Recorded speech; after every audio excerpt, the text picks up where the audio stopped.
Hit TV YouTube channels లో మీ వ్యాపార ప్రకటనలకు మరియు ప్రమోషనల్ ఇంటర్వ్యూస్ కోసం వెంటనే సంప్రదించండి. మా ఇండస్ట్రీ నిలబడడం కోసం మేము ఎట్టి బస్సులో నేను లోకేష్ గారితోనే ఉంటాను. లోకేష్ గారితోనే నేను పని చేస్తాను. ఏ పని ఇచ్చినా నేను పార్టీకి అనుకూలంగా పనిచేస్తాను. ఒకటి. రెండవది, మా ఇండస్ట్రీలో ఎఫ్డీసీ చైర్మన్గా మాకున్న సినిమా అనుభవం ఉన్న వాళ్ళకి మాత్రం ఇమ్మని అడుగుతున్నాం, రిక్వెస్ట్ చేస్తున్నాం.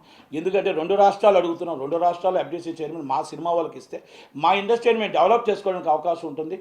దాంట్లో ఎవరైనా మంచి వాళ్ళకి, కరెక్ట్గా అవగాహన ఉన్న వాళ్ళకి, పెద్దవాళ్ళకి, మంచి వాళ్ళకి ఇవ్వండి. కాకపోతే కొంతమంది 420లు ఉన్నారు. కొంతమంది 420s అని డైరెక్ట్గా ఎందుకు చెప్తున్నానంటే, పార్టీలు వచ్చినప్పుడే మీకు కనబడుతుంటారు. పార్టీలు వచ్చినప్పుడు ఎలాంటి పదవులు ఆశించడం కోసం కొంతమంది వస్తుంటారు. వాళ్ళ ఎఫ్డీసీ చైర్మన్లకు అలాంటి ఇచ్చి మళ్ళా నష్టపోవద్దని ఉద్దేశం. ఎందుకు నేను ఆ మాట అన్నానంటే, 2014లో ఓకే, చంద్రబాబు నాయుడు గారు తెలియజేరిందో అంబికా కృష్ణ గారికి ఇచ్చారు. అంబికా కృష్ణ గారు ఏమీ చేయలేకపోయారు. తర్వాత 5 సంవత్సరాల్లో పోసాని కృష్ణమూర్తి దగ్గరికి ఇచ్చారు. తిట్టడానికే మొదలుపెట్టారు. మా ఇండస్ట్రీకి ఏ డెవలప్ అవ్వలేదు. అలాగే ఆంధ్రప్రదేశ్ కూడా డెవలప్ అవ్వలేదు. సినిమా ఇండస్ట్రీ డెవలప్ అవ్వడానికి కారణాలు ఉన్నాయి. మా సినిమా చంద్రబాబు గారి టైంలో మా సినిమా వాళ్ళు కూడా కొంతమంది ఆయన మోసం చేశారు. కన్ఫర్మ్, దాంట్లో నో డౌట్. దాంట్లో కేఎస్ రామారావు గారు ప్రథమ వ్యక్తిగా ఉన్నాడు. అలాగే ఇక్కడ ఫిల్మ్నగర్ క్లబ్ ఉందని చెప్పి అక్కడ ఫిల్మ్నగర్ క్లబ్ అని చెప్పి దాన్ని 38 కోట్ల రూపాయలు కలెక్ట్ చేసి అది తీసుకొచ్చి ఇప్పుడు మళ్ళా కేఎస్ రామారావు గారు మళ్ళీ వెళ్ళి చంద్రబాబు నాయుడు గారికి ఏదో గంటా శ్రీనివాసరావు గారి ద్వారా బురుడీ కొడదామని చూస్తున్నారు. దయచేసి ఇలాంటి వాళ్ళని రానివ్వద్దు అనేది నా మనవి.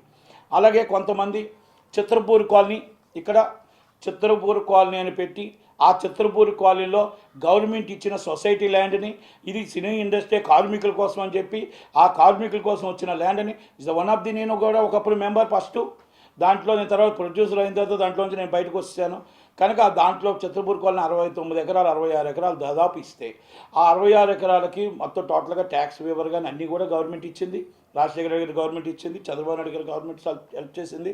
అన్నీ చేసిన తర్వాత దాంట్లో చాలామంది కుంభకోణాలు జరిగాయి. చాలామందికి నిజంగా సినిమా వాళ్ళకి అయితే ప్లాట్లు లేవు. సినిమా వాళ్ళకి లేవు కానీ మొత్తం టోటల్గా ఎంపీలకు ఉన్నాయి, ఎమ్మెల్యేలకు ఉన్నాయి, మినిస్టర్లకు ఉన్నాయి, అలాగే మనకు ఒక పోలీసు వాళ్ళకు ఉన్నాయి. బయట వాళ్ళకి ఎక్కువగా ఉన్నాయి, సినిమా వాళ్ళకి తక్కువగా ఉన్నాయి. దాన్ని మొత్తం టోటల్గా దాదాపు 150 కోట్ల రూపాయలు ఇంచుమించు కొల్లగొట్టారు. ఒక కుంభకోణం జరుగుతుంది, ఎంక్వైరీ జరిగింది. ఈ మధ్యన ఒక రాయదుర్గం పోలీస్ స్టేషన్లో కేసులు జరిగాయి, అలాగే అరెస్ట్ అయ్యారు. చాలామంది కేసులు నడుస్తూ ఉన్నాయి. ఇవన్నీ జరుగుతున్నాయి.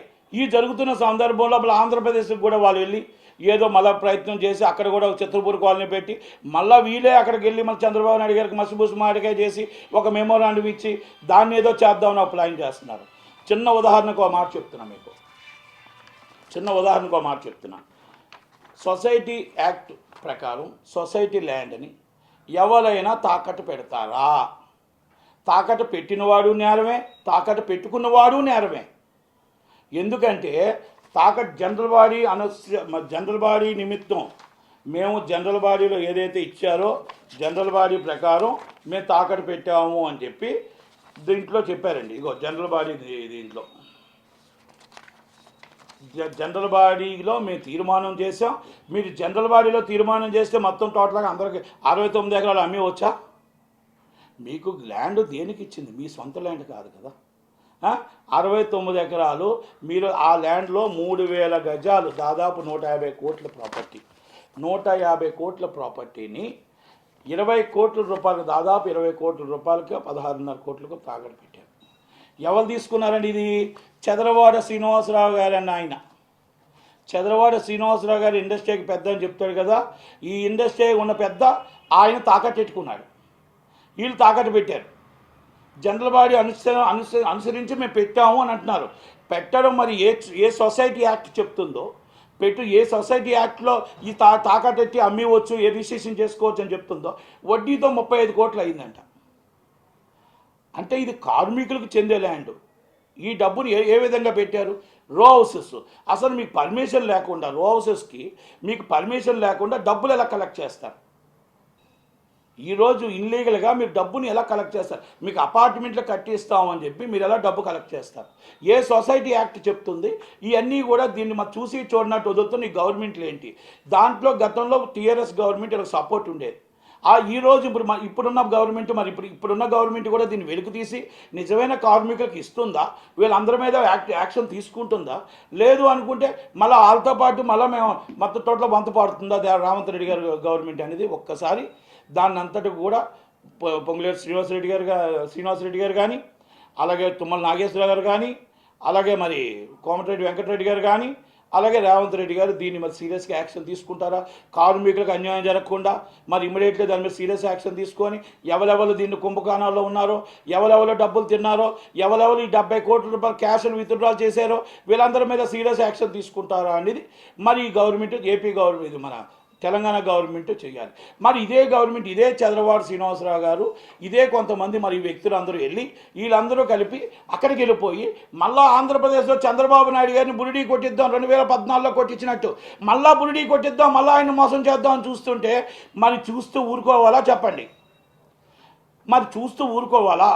ఎందుకంటే ఆయన పార్టీ ఈరోజు మొత్తం టోటల్గా ప్రజలకు ఏం చెయ్యాలని చూస్తున్నప్పుడు మనకి కొన్ని తెలుస్తూ ఉంటాయి, కొన్ని ఒక్కొక్కరి ద్వారా వచ్చేస్తూ ఉంటాయి. కాబట్టి చుట్టాల వల్ల, పట్టాల వల్ల, ఎవరి వల్ల ఏదో విధంగా వచ్చి మేము మీ క్యాస్ట్ వాళ్ళమో, మీ కులం వాళ్ళమో, మీ ఇంటి వాళ్ళమో, మీ దగ్గర వాళ్ళమో వస్తుంటప్పుడు ఆయన ఒక చూసి చూడకుండా ఏమైనా పొరపాటు జరుగుతుందేమో అని ఉద్దేశంతోనే నేను చంద్రబాబు నాయుడు గారిని, లోకేష్ బాబు గారిని, బాలయ్య బాబు గారిని, దయచేసి పవన్ కళ్యాణ్ గారిని అడుగుతున్నా, అయ్యా మీరు సినిమా ఇండస్ట్రీకి నిజమైన సినిమా వాళ్ళకి ఇవ్వండి.